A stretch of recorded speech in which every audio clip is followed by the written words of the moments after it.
तो बड़ी खबर तो आज की असम में पहली बार बीजेपी की सरकार की रही, लेकिन इस बड़ी खबर में ऐतिहासिक जीत ममता बनर्जी और जयललिता की भी नहीं भुलाई जा सकती। ममता बनर्जी, उनकी जीत की उम्मीद सबको थी, आकलन सबका था, लेकिन इस तरीके से इतनी बड़ी जीत होगी इसका अंदाजा नहीं था। 294 सीटें पश्चिम बंगाल की, उसमें 211 पर ममता की पार्टी ने जीत हासिल की, तब जब कांग्रेस और लेफ्ट दोनों का गठबंधन था। इसी तरह ऐतिहासिक जीत जयललिता ने हासिल की, जहां पहली बार सत्ता में बनी रही एक सरकार 1980 के दशक के बाद। तब से ऐसा ही हो रहा था, एक बार डीएमके, एक बार अन्ना डीएमके। इस बार अन्ना डीएमके ने बिना किसी गठबंधन के जयललिता की पार्टी ने सत्ता अपनी बनाए रखी, अपनी सरकार बनाए रखी और फिर वो सीएम बनेंगी। कमाल ममता बनर्जी का भी। ममता बनर्जी, जैसा हमने आपको बताया, लेफ्ट कांग्रेस दोनों मिल गए, नहीं हटा पाए।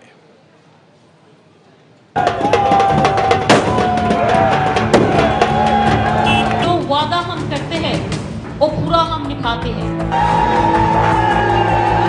No corruption is there in Bengal. I am proud to say.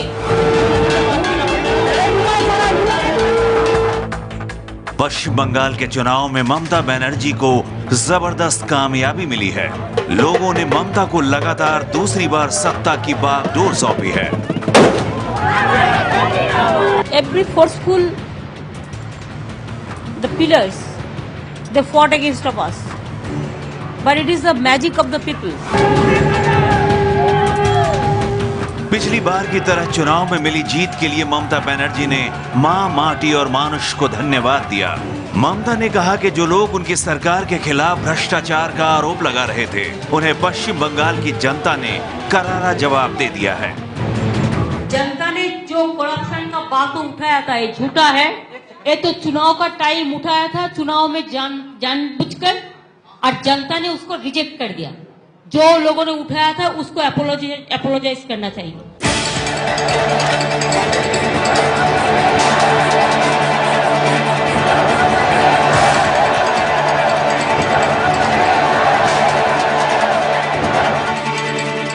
किसी की नजर में वो तुलक मिजाज है, कोई उन्हें बंगाल की सियासी मजबूरी बताता है, कुछ उन्हें बहुत ही डरी हुई महिला बताते हैं, जिन्हें लगता है कि पूरी दुनिया उनके खिलाफ साजिश रच रही है। उनके विरोधी उन्हें कठोर और मनमानी चलाने वाली महिला बताते हैं। बंगाल का नुकसान हो तो हो, बंगाल बर्बाद हो जाए तो हो जाए, बंगाल के नौजवानों का भविष्य तबाह हो जाए तो हो जाए, लेकिन मैं मुख्यमंत्री ऐसी अपने आप को मानती हूं कि मैं प्रधानमंत्री की मीटिंग में भी नहीं जाऊंगी। उनके चाहने वाले उन्हें मोम की तरह पिघलने वाली दीदी कहकर प्यार करते हैं, जो हर तकलीफ में लोगों का साथ देती है।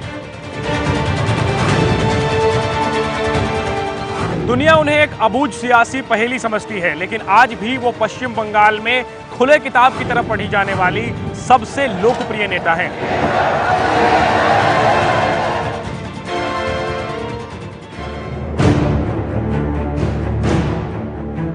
ममता ने 2011 के विधानसभा चुनाव में करीब 35 साल की वामपंथी सरकार को उखाड़ फेंका था। इसकी बड़ी वजह उनकी लोकप्रियता थी। अपनी इस छवि को बरकरार रखने के लिए ममता बनर्जी ने मुख्यमंत्री के रूप में दिमाग से ज्यादा दिल का सहारा लिया। हमें जो विरासत में चीजें मिली हैं उनको हमें झेलना है, तो पब्लिक को ये फील कराना, ये एक बहुत बड़ी बात थी। और इसके बावजूद जो विकास के कार्य दिख रहे हैं पूरे राज्य में, आप कलकत्ता में अगर घूम के देखें तो जो सड़कों के काम हुए हैं, जो ड्रेनेज के काम हुए हैं, जो सफाई के काम हुए हैं, और भी बहुत सारी चीज़ें हैं जिसको पब्लिक ने बिल्कुल इस चीज़ को महसूस किया। अपने 5 साल के कार्यकाल में ममता ने कई लोकप्रिय योजनाएं शुरू की। तृणमूल कांग्रेस की सरकार में गरीबों को सस्ती दर पर अनाज देने की योजना शुरू हुई। इसी साल जनवरी में ममता ने खाद्य साथी नामक योजना शुरू की, जिसके तहत 8 करोड़ लोगों को 2 रुपए किलो की दर पर अनाज मिल रहा है। छात्रों को स्कॉलरशिप, साइकिल, स्कूल ड्रेस और जूते बांटे गए। बेरोजगारों को आसान शर्तों पर कर्ज भी मुहैया कराए गए। ममता सरकार की कन्याश्री योजना को यूनिसेफ ने भी सराहा है। बंगाल के 3-4 जिले माओवाद प्रभावित थे। जब ममता जी सत्ता में आई हैं, उन इलाकों में जो विकास के कार्य हुए, युवकों को काम मिला, खेती मिला, ये सारी चीज़ें जो जिस तरह के उनके विकास के कार्य में उनको डाइवर्ट किया गया, जिसकी वजह से माओवादी समस्या बिल्कुल खत्म हो गई बंगाल की। ममता विकास की नैया पर सवार होकर चुनाव की बैतरनी पार करना चाहती थी, लेकिन विपक्ष ममता सरकार के खिलाफ भ्रष्टाचार के मुद्दों को लेकर के घेरना चाहती थी। कांग्रेस और वाम मोर्चा गठबंधन ने शारदा घोटाले और नार्द स्टिंग ऑपरेशन के रूप में भ्रष्टाचार को मुख्य चुनावी मुद्दा बनाया। विपक्ष ने जनता को यह समझाने की कोशिश की कि किस तरह ममता सरकार के समय शारदा घोटाले में लाखों निवेशकों के रुपए डूब गए थे, जबकि नारद स्टिंग ऑपरेशन में टीएमसी के कुछ नेताओं को घूस लेते हुए दिखाया गया। विपक्ष की तमाम कोशिशों के बाद भी ममता का वोट बैंक अटूट रहा।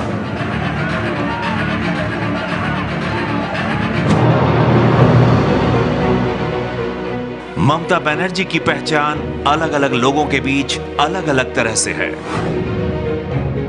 बंगाल के गांवों में आप जाइए, वहाँ की जनता आज भी इस चीज़ पर विश्वास नहीं कर पाती है कि ममता बनर्जी जो है वो गलत हो सकती है। ममता बनर्जी ने जो एक अपना इमेज तैयार रखा है शुरू से लेकर अब तक, ये लोग मानते हैं कि इस सरकार में, पिछली सरकार में जो गलतियां हुई हैं, और वो आशा भी करते हैं कि ममता जी के हो सकता है ये इनकी नज़रअंदाजी की वजह से ऐसी हुई हो और उन्हें दूसरा मौका देना चाहिए ताकि वो इसको सुधार सके। तो हम समझते हैं कि ये कामयाबी इसके लिए भी है क्योंकि उनके प्रति जो जनता का विश्वास है वो कायम है। जनाधार वाली नेता, गरीबों की मसीहा, दयालु पर तीखा तेवर रखने वाली नेता, दबंग और तानाशाह, ईमानदार लेकिन भ्रष्टाचार की अनदेखी करने वाली शासक, ऐसे कई सवाल हैं जो ममता बनर्जी के पहचान से जुड़े हुए हैं। लेकिन ममता बनर्जी के राजनीतिक सफर की कामयाबी पर किसी को कोई शक नहीं। कोलकाता के कालीघाट के हरीश चटर्जी स्ट्रीट, महानगर का बेहद निम्न मध्यम वर्गीय इलाका। कोलकाता के इसी घर में ममता बनर्जी की परवरिश उनके 6 भाइयों और एक बहन के साथ एक बेहद मामूली घर में हुई। ममता बनर्जी भले ही पश्चिम बंगाल की मुख्यमंत्री बन गई, लेकिन आज भी उनका घर उतना ही बड़ा है जितना बचपन में हुआ करता था। मुख्यमंत्री होने के बावजूद ममता आज भी अपने छोटे से पुश्तैनी मकान में रहती हैं। ममता अपने कॉलेज की पढ़ाई के दिनों में ही राजनीतिक रूप से सक्रिय हो गई थी। उनकी जिंदगी में असली सियासी मोड़ 1984 में आया, जब उन्होंने सीपीएम के दिग्गज नेता सोमनाथ चटर्जी के खिलाफ जाधवपुर लोकसभा सीट से चुनाव लड़ा। सबको लग रहा था कि ममता सोमनाथ के सामने टिक नहीं पाएंगी, लेकिन ममता ने सोमनाथ चटर्जी को हरा दिया और इसी के साथ वो कांग्रेस हाईकमान और राजीव गांधी की नजरों में काफी ऊपर चढ़ गईं।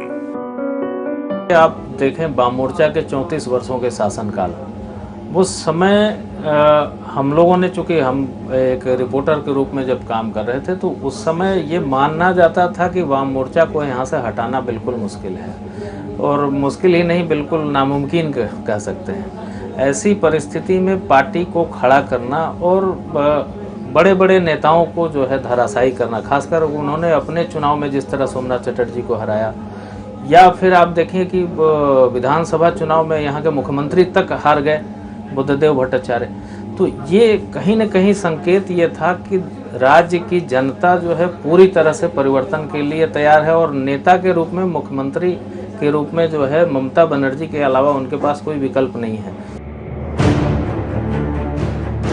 ममता 1991 में नरसिंह राव के मंत्रिमंडल में खेल मंत्री बनी।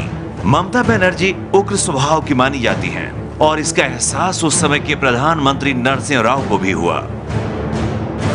कोलकाता के ब्रिगेड परेड मैदान में रैली हो रही थी। ममता ने रैली में भाषण देते हुए ही अपने मंत्री पद से इस्तीफा दे दिया। अपनी ही केंद्र सरकार पर आरोप लगा दिया कि उनकी सरकार उनके खेल मंत्रालय के साथ खेल कर रही है और वो इस्तीफा दे रही हैं। उनकी अपनी सरकार कांग्रेस पसोपेश में आ गई। 1996 का साल था। ममता बनर्जी ने एक बार फिर धमाका किया। उन्होंने ये कहकर उस समय की अपनी पार्टी कांग्रेस पर हमला कर दिया कि पश्चिम बंगाल में कांग्रेस सीपीएम की कठपुतली है। ममता की अस्थिर और तुरक मिजाज वाली छवि सीपीएम से लड़ने में कारगर साबित होने लगी थी। ममता कांग्रेस में थी और कांग्रेस के खिलाफ ही मोर्चा खोल रखा था। इसकी वजह थी कांग्रेस और सीपीएम की नजदीकियां, यानी जो वाम मोर्चा के साथ होगा वो ममता का दुश्मन होगा। पश्चिम बंगाल में ममता बनर्जी की छवि एक ऐसी नेता की बनने लगी जो अपने दम पर वामपंथियों से मुकाबला करने की काबिलियत रखती हो। इसके अलावा एक और छवि बनने लगी, अक्खड़, आक्रामक और जिद्दी।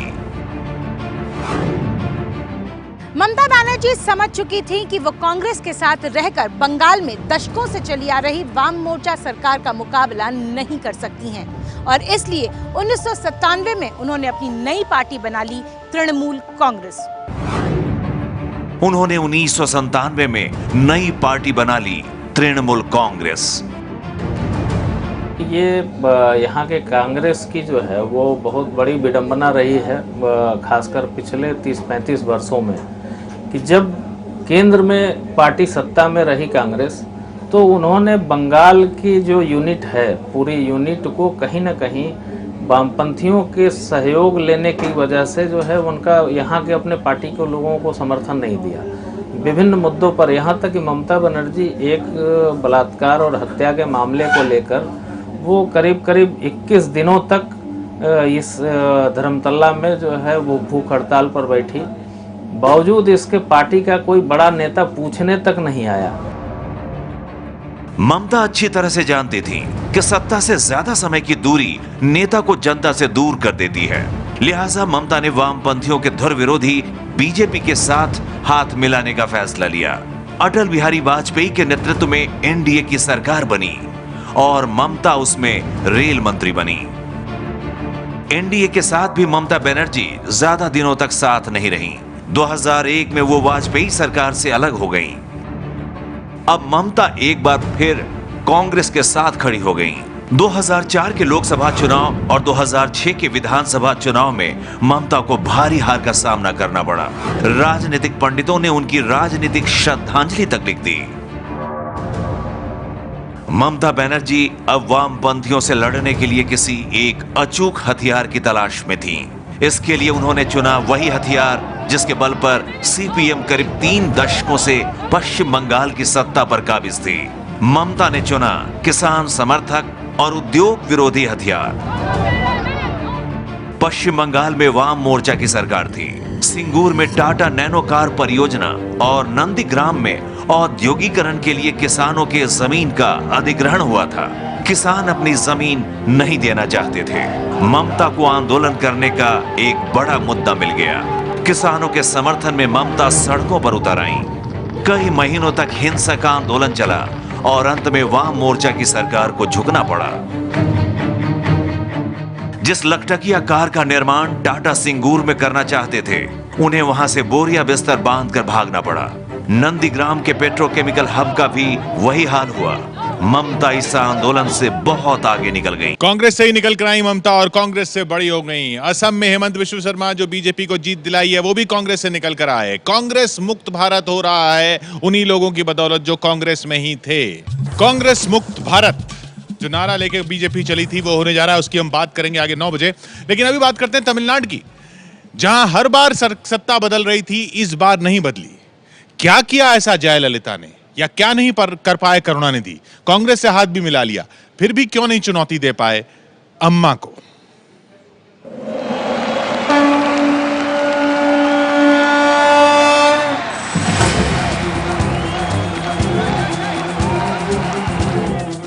जयललिता ने तमिलनाडु की राजनीति में एक नया इतिहास रच दिया है। I am overwhelmed by the resounding victory that the people of Tamil Nadu have given us. My party and I are indebted to the people of Tamil Nadu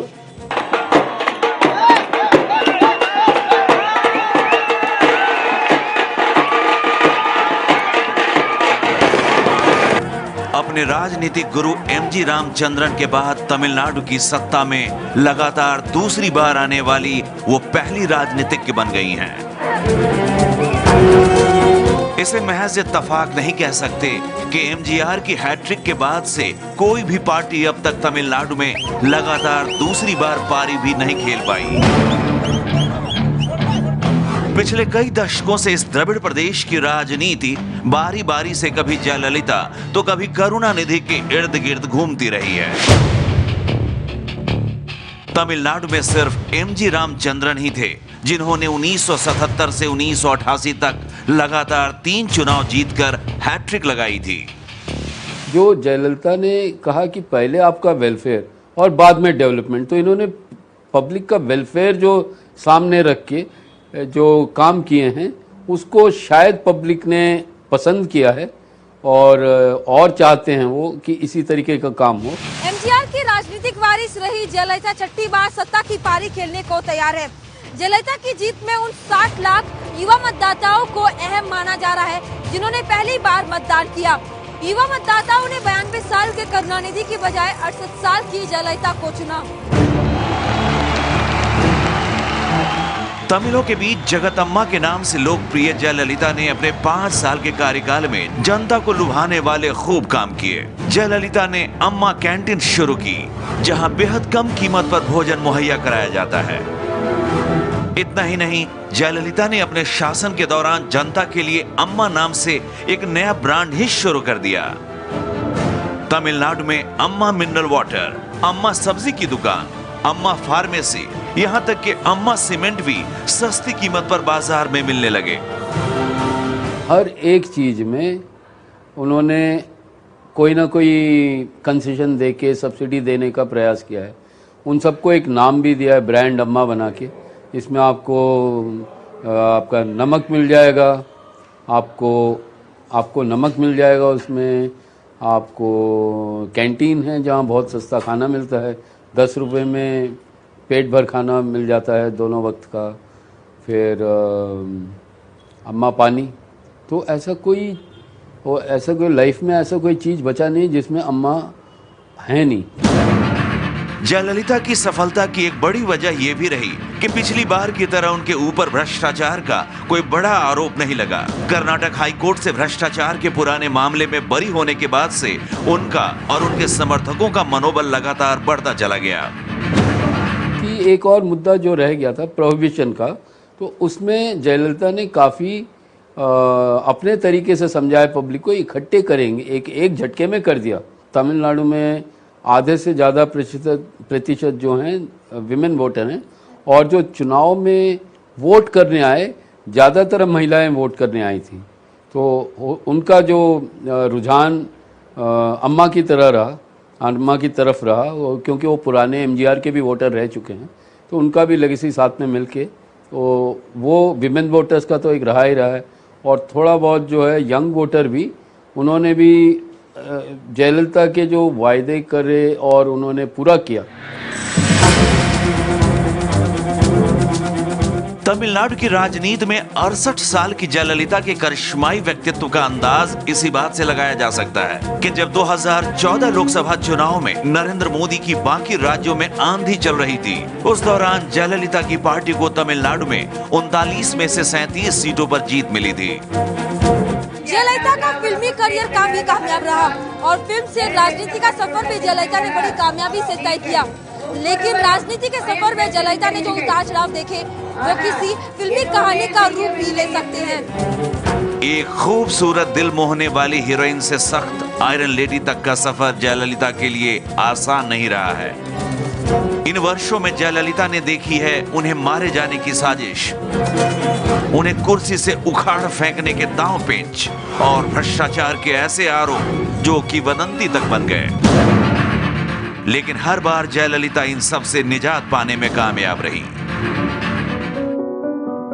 Jayalalithaa का जन्म एक तमिल परिवार में 24 फरवरी 1948 में हुआ और वो कर्नाटक के मेलुरकोट गांव में पैदा हुई। मैसूर में संध्या और जयरामन दंपति के ब्राह्मण परिवार में जन्मी जयललिता की शिक्षा चर्च पार्क कॉन्वेंट स्कूल में हुई। जयललिता के पिता का तब निधन हो गया था जब वे केवल 2 वर्ष की थीं। उनकी मां जयललिता को साथ लेकर बेंगलुरु चली गई थी, जहां उनके माता पिता रहते थे। बाद में उनकी मां ने तमिल सिनेमा में काम करना शुरू कर दिया। जया ने पहले बेंगलुरु और बाद में चेन्नई में अपनी शिक्षा हासिल की। कहा जाता है कि जब जयललिता स्कूल में पढ़ रही थी, तभी उनकी मां ने उन्हें फिल्मों में काम करने के लिए राजी कर लिया था। उनकी पहली फिल्म आई एक अंग्रेजी फिल्म एपिसल। 15 साल की उम्र में तो उन्होंने कन्नड़ फिल्मों में काम करना शुरू कर दिया था, जिसके बाद उन्होंने तमिल फिल्मों का रुख किया। दिलचस्प बात यह थी कि उस दौर में जयललिता ने स्कर्ट पहनकर भूमिका निभाई, जिसे उस समय बड़ी बात माना गया। उस जमाने के सबसे लोकप्रिय अभिनेता एमजी रामचंद्रन के साथ उनकी जोड़ी बहुत ही मशहूर हुई। 1965 से 1972 के दौर में उन्होंने अधिकतर फिल्में एमजी रामचंद्रन के साथ की। फिल्मी कामयाबी के दौर में उन्होंने 300 से ज्यादा तमिल, तेलुगु, कन्नड़ और हिंदी फिल्मों में काम किया। अपने राजनीतिक गुरु एमजी रामचंद्रन के साथ उनका दूसरा दौर शुरू हुआ राजनीति में। एमजी रामचंद्रन जब राजनीति में चले गए तो करीब 10 साल तक उनका जयललिता से कोई नाता नहीं रहा, लेकिन 1982 में एमजी रामचंद्रन उन्हें राजनीति में लेकर आए। हालांकि इस बात से जयललिता ने हमेशा इनकार किया। रामचंद्रन चाहते थे कि जयललिता राज्यसभा पहुंचे, क्योंकि उनकी अंग्रेजी बहुत अच्छी थी। जयललिता 1984 से 1989 तक राज्यसभा सदस्य बनी और साथ ही उन्हें पार्टी का प्रचार सचिव भी नियुक्त किया गया। कहा जाता है कि करुणानिधि के लगातार आरोपों से परेशान होकर एमजी रामचंद्रन ने जयललिता को मदद के लिए बुलाया। जयललिता एक शानदार वक्ता साबित हुई। वो भाषण को रट लेती थी और फिर डायलॉग की तरह सुना देती थी। उनके भाषणों में भीड़ भी खूब जुटती थी। कहा जाता है कि प्रचार सचिव की जिम्मेदारी जयललिता बखूबी निभा रही थी, लेकिन पार्टी में बड़े ओहदों पर बैठे नेताओं को ये अच्छा नहीं लग रहा था, जिसके बाद धीरे धीरे रामचंद्रन और जयललिता के बीच रिश्ते में दरार पैदा हुई। लेकिन साल 1987 में जब रामचंद्रन का निधन हुआ तो अन्ना द्रमुक 2 हिस्सों में बट गई थी। एक धड़े की नेता एमजीआर की विधवा जानकी रामचंद्रन थी और दूसरे की जयललिता। जयललिता रामचंद्रन की करीबी थी। उन्होंने खुद को रामचंद्रन की विरासत का उत्तराधिकारी घोषित कर दिया था, लेकिन उनका शुरुआत का दौर अच्छा नहीं रहा। जयललिता का खेमा ये कहता रहा है कि साल 1989 में डीएमके के एक मंत्री ने विधानसभा में उनके साथ बुरा बर्ताव किया था। आरोप तो यहां तक है कि उनकी साड़ी तक खींची गई थी, जिसके बाद उन्होंने कसम खा ली थी कि वो विधानसभा मुख्यमंत्री बनकर ही लौटेंगी। हालांकि डीएमके विधानसभा में हंगामे के लिए जयललिता और उनके विधायकों को ही दोषी बताता रहा, लेकिन इस हंगामे के बाद से जयललिता के विरोध की धुरी करुणानिधि हो गए थे। एमजीआर की मौत के बाद एआईएडीएमके पार्टी की विरासत को लेकर जयललिता और एमजीआर की पत्नी जानकी रामचंद्रन में टक्कर हुई, जिसमें जनता ने जयललिता को चुना और 1991 में जयललिता पहली बार तमिलनाडु की मुख्यमंत्री बनी। जयललिता न सिर्फ तमिलनाडु की पहली निर्वाचित महिला मुख्यमंत्री बनी, बल्कि सबसे कम उम्र में तमिलनाडु की मुख्यमंत्री बनी।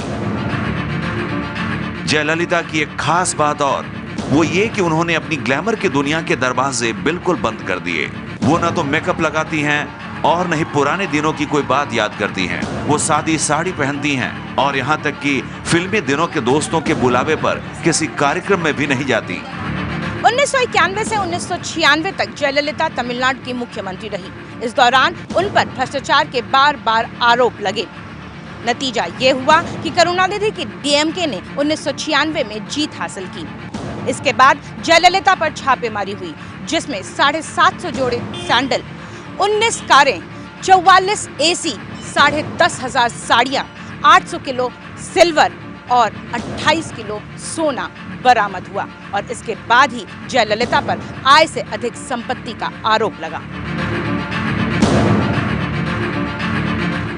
जयललिता के दूसरी बार मुख्यमंत्री बनने के बाद भी विवादों ने उनका पीछा नहीं छोड़ा। जयललिता को सुप्रीम कोर्ट से झटका लगा और उन्हें मुख्यमंत्री की कुर्सी गंवानी पड़ी।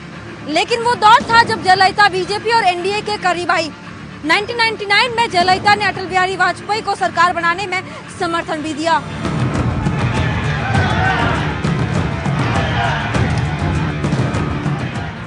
लेकिन इस वक्त तक तमिलनाडु में जयललिता की छवि को खासा नुकसान पहुंचा था।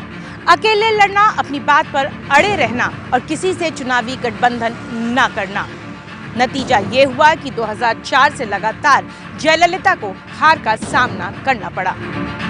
2009 में जब लोकसभा चुनाव में भी हार हुई, तब जयललिता की नींद खुली और उन्होंने राज्य में गठबंधन के सहयोगियों की तलाश की ताकि उनके वोट न कटे।